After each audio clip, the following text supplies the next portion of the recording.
আল্লাহ রাসূলের আম্মা মা আমিনাতুজ জোহরা বলছে 4 দিন অতিক্রম হয়ে গেছে।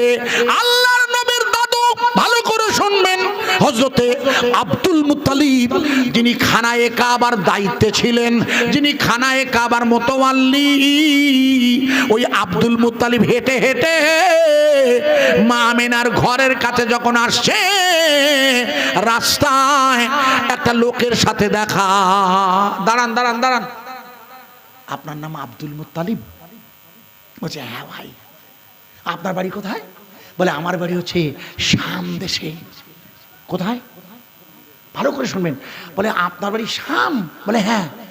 বলে সে কি শাম দেশ থেকে? বলে আমি না অনেক দিন এই এলাকায় আছি। বলছি কেন? বলছে আমি একটা ছেলে খুঁজছি। বলে আপনি একটা ছেলে খুঁজছেন? বলে হ্যাঁ। বলতে আপনি আছেন কোথায়? শাম দেশ থেকে এসে। বলে ওই দেখুন আপনার কাবা শরীফ না, ওই দেখছেন না? বলে হ্যাঁ।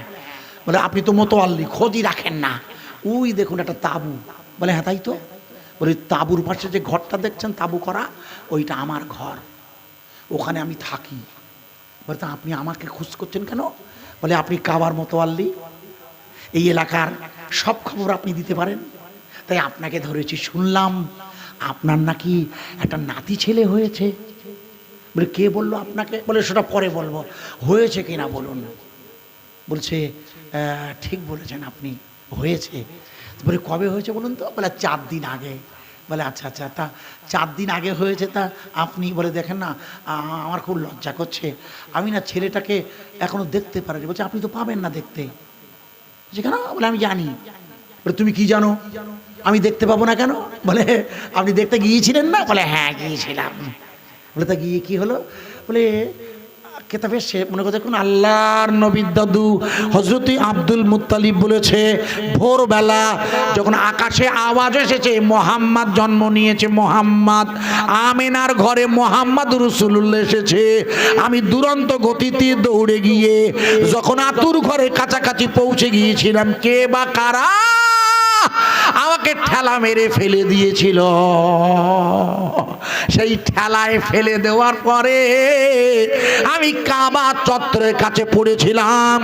আর সকালবেলা আমার জ্ঞান ফিরেছে। আমার ছেলেরা বলছে আব্বা 3 দিন পেরিয়ে গেল, 4 দিন তোমার জ্ঞান ফিরেনি কেন? বলে আপনার জ্ঞান ফিরবে কি করে? আপনি যে ছেলেটাকে কোলে নেবেন বলে আতুর ঘরে ঢুকছিলেন, ওই ছেলেটা আগে আপনি কোলে নিতে পারবেন না।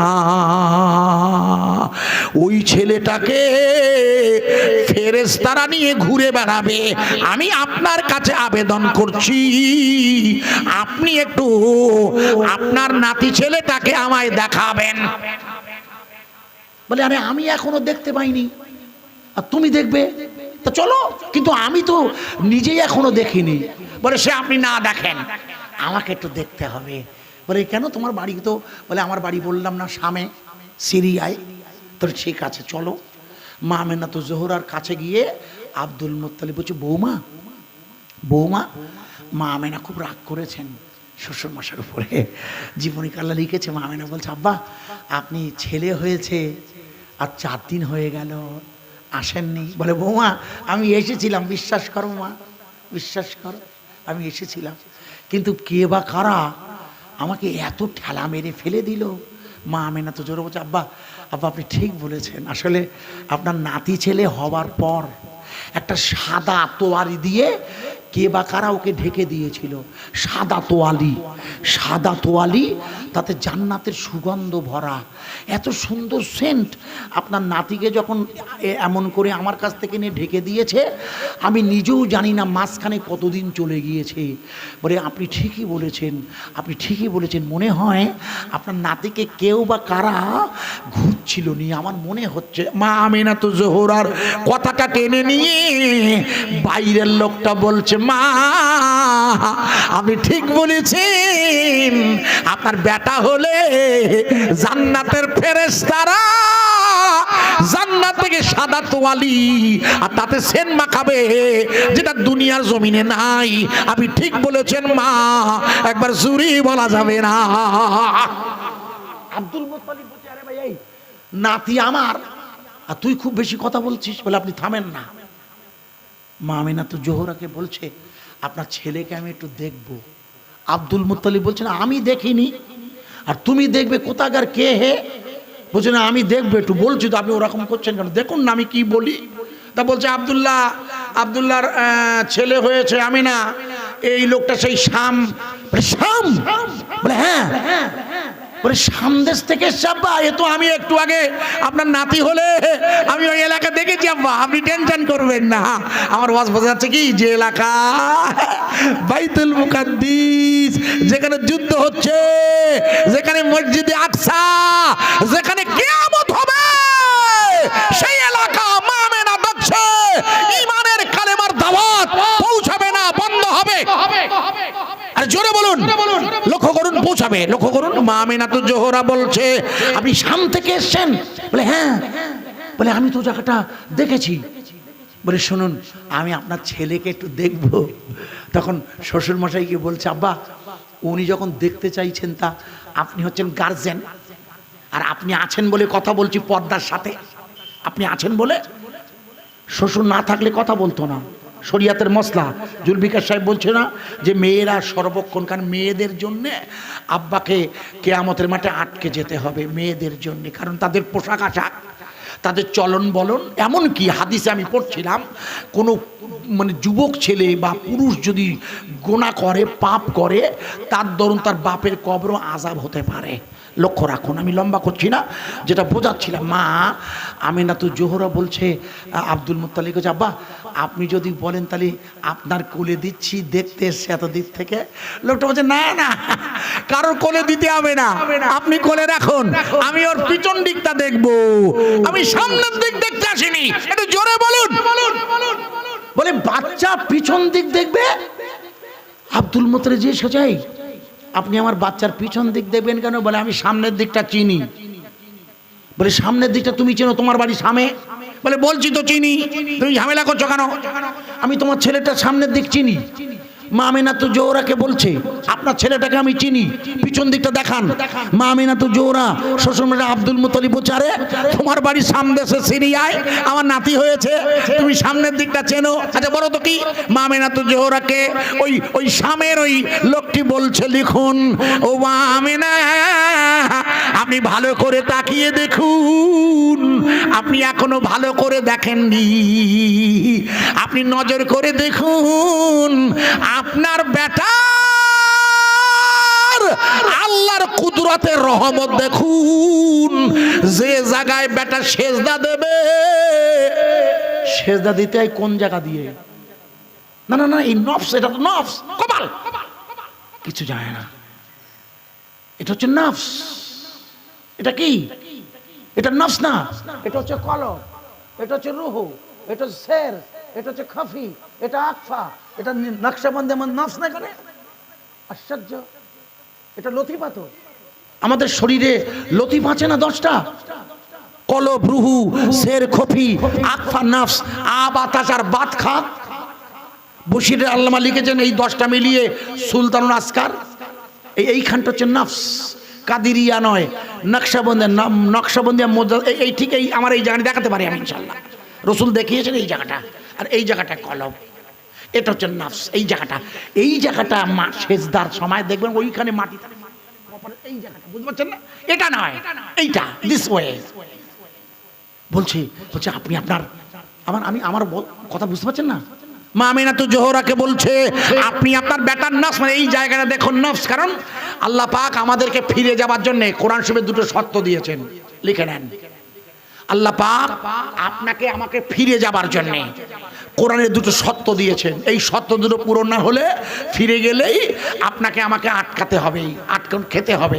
প্রথম শর্ত হচ্ছে ইয়াউমা, লিখুন, ইয়াউমা লা ইয়ানফাউ মালু ওয়ালা বানুন ইল্লা মান আতা আল্লাহ বিকালবিন সালিম।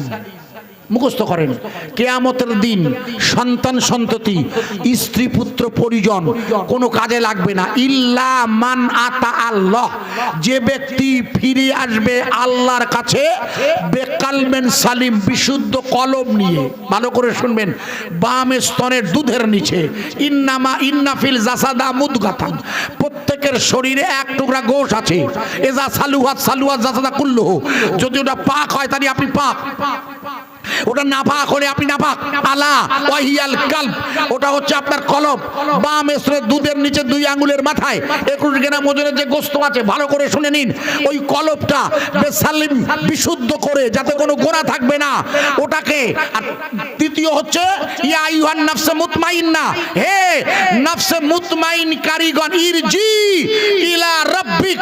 নফসের 3টি ভাগ, নফসে লাওয়ামা, নফসে আম্মারা আর নফসে মুতমাইন, এরও ভাগ আছে। আমি লম্বা করছি না, তরিকতের ভাষায় আপনাকে ফিরে যাবার দ্বিতীয় সত্য। এই নফস মানে প্রবৃত্তি। নফস মানে কি? কুল্লু নফসিন যায়কাতুল মাউত, প্রত্যেকটি প্রবৃত্তির মৃত্যু হয়। প্রবৃত্তি মানে হচ্ছে শরীর, প্রবৃত্তি মানে নফস, দেহ। এই দেহটাই মরে যায়। তাই বলছে আল্লাহ বলেন, ফিরে আসার আগে এই নফস প্রবৃত্তিটাকে ইরজি, তোমার প্রভুর আদেশ অনুযায়ী তৈরি করে নাও, তাহলে তুমি সমস্যায় পড়ে যাবে। অর্থাৎ গোটা শরীর তোমার আল্লাহর জিকিরে পূর্ণ করে নাও। একবার জোরে বলুন সুবহানাল্লাহ। এই জন্য আপনাকে তাজকিরাতুল আউলিয়া থেকে শুরু করে যত ওলিদের জীবনী পড়েছেন, দেখবেন সব ওলিরা কোনো না কোনো ওলির সোহবতে থেকে তাদের কলবে আর নফসে ঈমান এনে নিয়েছে। আমার কথা বোঝা যাচ্ছে কি? হ্যাঁ না বলুন। এইখানে আমাদের নিয়ত আছে, আমি আমার কলবের দিকে মোতাওয়াজ্জা, আমাদের নিয়ত আছে। লম্বা করছি না। রসুল পাকের এই যে নফসের এই এলাকাটা দেখিয়ে বলছে, আপনি দেখুন ওনার ওই জায়গাটা মা আমেনা কি দেখেছিলেন? বলুন। মা আমেনা দেখেছিলেন না যে হুজুর জন্ম নেওয়ার পরে ওইখানে সেজদা দিচ্ছে, মনে আছে? বলেছিলাম। আরে হ্যাঁ না বলো। সেজদা মানেই তো ইয়াকা না'বুদু, বোঝা যাচ্ছে না ওয়াজ? সেজদা মানেই কি? ইবাদত না? রসুল জন্ম নিয়ে সেজদা দিয়েছে। বলে ওই জায়গাটা একটু ভালো করে দেখান। মা আমেনা বলছে, কি দেখবো? বলে দেখুন না আপনি আগে। ভাই, অনেকের দেখবেন সেজদা দিলে ওই জায়গাটা দেখবেন দাগ হয়, একটা দাগ হয়, একটা স্পট পড়ে, ওটা একটা, ওখান থেকে কিয়ামতের মাঠে নূরের জ্যোতি বার হয়। আবার যদি কারো দাগ না পড়ে সেটাও দোষের নেই। আমার কথা বোঝা গেছে? খবরদার ওই শুনে যেন ঘষবেন না, ওই বিছানায় গিয়ে মাটিতে গিয়ে ঘষবেন না যেন।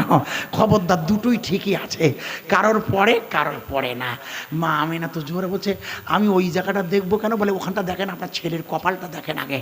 ভাই, রসুল জন্ম নিয়েছিল আক্ষরিক অর্থে 570 খ্রিস্টাব্দে, কিন্তু আল্লাহর দরবারে নূর হিসাবে ছিল কত হাজার বছর ধরে। রসুল পৃথিবীতে এসেছেন নিঃসন্দেহে 570 খ্রিস্টাব্দে, কিন্তু নূর হিসাবে আল্লাহর দরবারে ছিলেন কত বছর? কথা বলেছেন আল্লাহর সাথে, মনে করেন 12,500 বছর ধরে আল্লাহর রসুল নূর হিসাবে কথা বলেছিলেন না? আল্লাহ যায় না, 12,500 আল্লাহর সাথে রসুলের কথা হয়েছিল। কি কথা? নূর হিসাবে। কিন্তু রসুল তখন নূর, আল্লাহর সাথে কথা বলতেন। কি কথা বলতেন? বুখারী বর্ণনা করেছে, রসুল বলতেন আলহামদুলিল্লাহ, প্রশংসাকার। সূরা ফাতিহার প্রথম আয়াত কি? আলহামদুলিল্লাহি রাব্বিল আলামিন। এই পৃথিবীতে একমাত্র প্রশংসা পাওয়ার যোগ্যকে, আরে জোরে বলুন, আর কেউ পেতে পারে কি? আরে আর কেউ প্রশংসা পেতে পারে?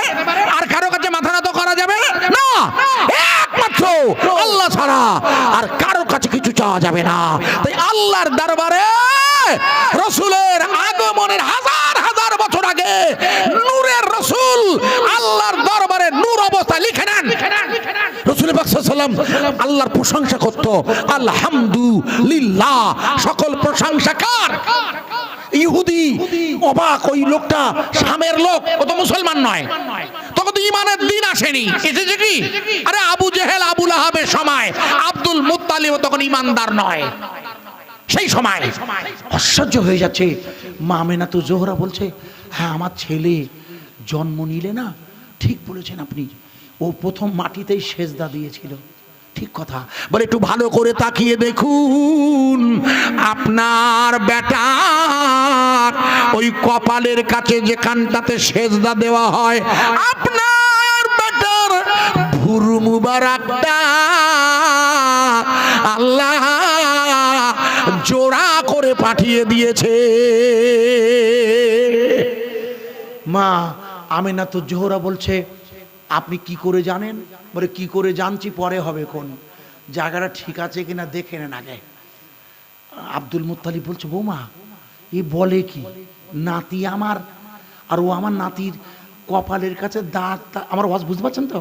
বলে এখানে সেজদা আর এইখানটা জোড় ভুরু জোড়া, এ কি বলছে তুমি দেখো তো মা। বলছে আব্বা ঠিক বলছে, ঠিক বলছে আব্বা, আব্বা সত্যি আমি আমি আমি অবাক হয়ে যাই আব্বা, আপনার নাতি ছেলের ভুরু যে জোড়া আব্বা, একটু জোরে বলবেন না সুবহানাল্লাহ? আরো জোরে বলবেন না? উফ, একটু জোরে বলা যায় না? রসুলের ভুরু জোড়া।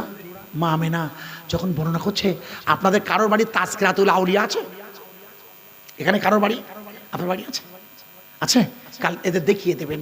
তাজকিরাতুল আউলিয়ায় প্রথম যে ওলির নাম আছে, সেটা দেওবন্দ থেকে প্রকাশিত হতে পারে, যেখান থেকে হোক। প্রথম যে ওলি আছে তার নাম হলো, সব ভাই জানেন, ওয়াইস কারনি রহমাতুল্লাহ আলাইহি। কি নাম? সবাই জানেন না? নাম শোনেননি? আরে হযরত ওয়াইস কারনি রসুলের জমানার লোক, আল্লাহ রসুলকে দেখেননি, অথচ রসুল তাকে এত ভালোবাসত, না দেখে মৃত্যুর সময় হুজুরের জামাতাকে তোহফা স্বরূপ দিয়েছিল। তাজকিরাতুল আউলিয়া খুলে দেখবে, ওয়াইস কারনি রহমাতুল্লাহ আলাইহি, লম্বা করব না, এক লাইনে শুধু বলছি। যখন ওই জামাটা নিয়ে হযরতে ওমর ফারুক আর আলী কাররামাল্লাহু ওয়াজহু পৌঁছে যাবেন, তখন রসুলকে জিজ্ঞেস করেছিল তার আগে, হুজুর আপনি যার ঠিকানা বলছেন তাকে তো আপনিও দেখেননি আর আমরাও দেখিনি, তা তাকে চিনব কি করে?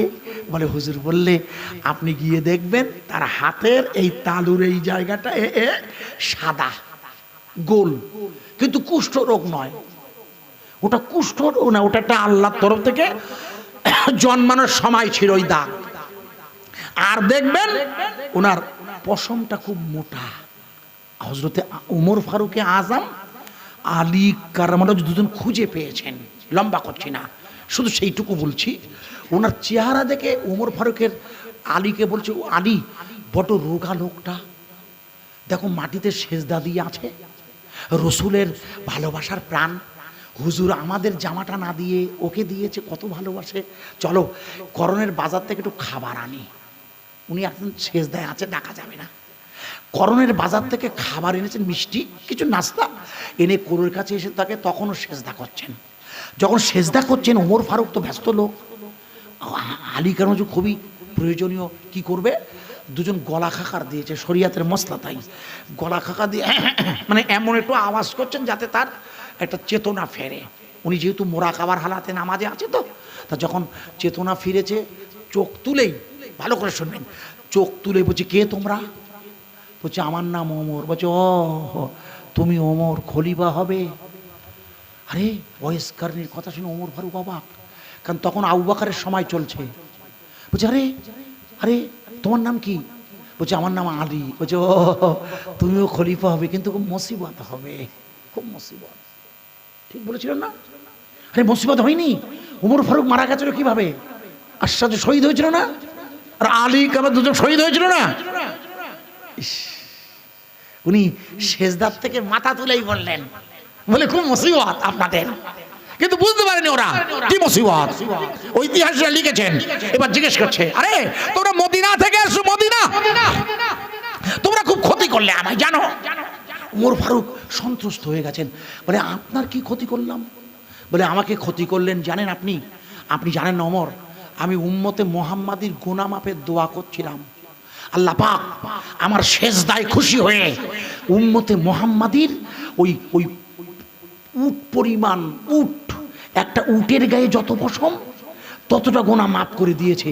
আমি শুনিনি। আল্লাহ না, আল্লাহ হবে না, যতক্ষণ গোটা মাকলুকে যত উম্মতে মুহাম্মাদি এসেছেন, আগামী দিন আসবেন, বর্তমান যারা আছে সব ভাইকে মাফ করা লাগবে। আল্লাহ ওমর ফারুক আর আলী না গেলে না আমাদের যে কি সুবিধা হইতো খোকা। উনি উনি যে লাইন করেছিল আল্লাহর কাছে, আমি তো শুধু আল্লাহ, আমি তাসকাত আলিয়া পড়ে আর আল্লাহ কেন ওমর ফারুকের কি করতে গিয়েছিল? উনি তো আল্লাহর কাছে নানে সেজদায় মাথা তুলতো না। বোঝা যাচ্ছে ওয়াজ ইয়া কানাবুদ, উনি এমন মালিকের সেজদা করছে মালিক খুশি হয়ে প্রথমে উট পরিমাণ ওই উম্মতে মুহাম্মাদের গুনাহ মাফ করিয়ে দিয়েছে। উনি বলে না না না না আল্লাহ, ততক্ষণ আমি মাথা তুলব না যতক্ষণ কুল মাখলুকের উম্মতে মুহাম্মাদের গুনাহ মাফ না হবে। ওমর ফারুক বললে আপনি বেয়াদবি নেবেন না, আমি ওমর বিষয়টা বুঝতে পারিনি, আপনার জন্য কিছু খাবার এনেছি আর আল্লাহর নবী আপনার জন্য একটি তোহফা পাঠিয়ে দিয়েছে। হযরতে ওয়াইস কারনী বললেন আমার জন্য তুমি কি খাবার এনেছো ওমর? তুমি আমার খাবারের লোভ দেখাচ্ছ? তাসকিরাতুল আউলিয়া খুলে দেবে খোকা, বুজুর্গানে দিনদা লিখেছে হযরতে ওয়াইস কারনী তার নামাজের পাটিটা তুলে ওমর আর আলীকে বলে দেখো দেখো দেখো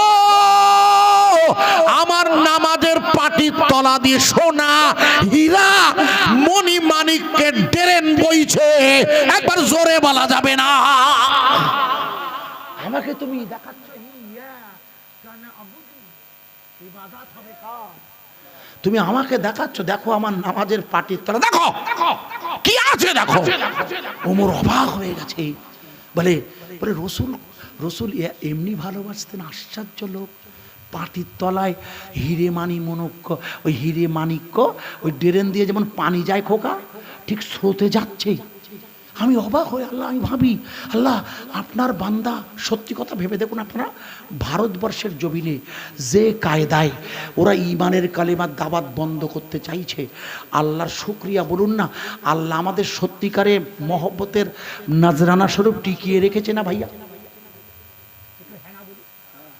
এবার যদি 400 পার করতো, এমনি করিনি, তাই উত্তরপ্রদেশের মসজিদগুলোতে মাইকে আজান বন্ধ করে দিয়েছে। ঠিক বলছি না ভুল বলছি বলুন?